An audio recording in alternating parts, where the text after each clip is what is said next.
35 कोटींच्या विमा फसवणुकीचा बनाव उघडकीस आणणारे अॅडव्होकेट सुनील तेली यांच्या कार्याची पोलीस विभागातर्फे प्रशंसा. गडिंग्लज न्यायालयातील सहाय्यक सरकारी अभियोक्त्यांचा न्यायालयीन युक्तिवाद कौतुकास्पद ठरला. आजीवन कारावासाची शिक्षा सुनावण्यात महत्त्वाची भूमिका.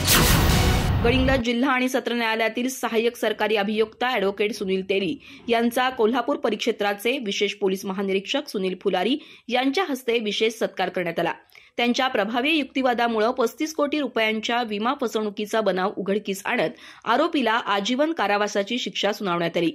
कोल्हापूर येथील व्यावसायिक अमोल जयवंत पवार आणि त्याचा भाऊ विनायक पवार यांनी मोठ्या रकमेचा विमा उतरवून अपघाताचा बनाव रचला होता. आरोपी अमोल पवारचा मृत्यू झाल्याचं भासवून विमा रक्कम मिळवण्याचा प्रयत्न करण्यात आला. मात्र आजरा पोलिसांनी गुन्ह्याचा तपास करत हा प्रकार उघडकीस आणला आणि न्यायालयात आरोप सिद्ध करण्यात यश मिळवलं.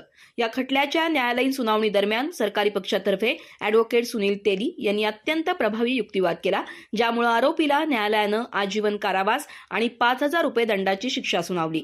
त्यांच्या या प्रशंसनीय कार्यगौरवाबद्दल पोलीस विभागातर्फे त्यांना प्रशंसापत्र देऊन सन्मानित करण्यात आलं. या यशस्वी लढतीसाठी अॅडव्होकेट सुनील तेली यांचं सर्वत्र कौतुक होत असून त्यांच्या न्यायिक कार्याची विशेष पोलीस महानिरीक्षकांनीही प्रशंसा केली.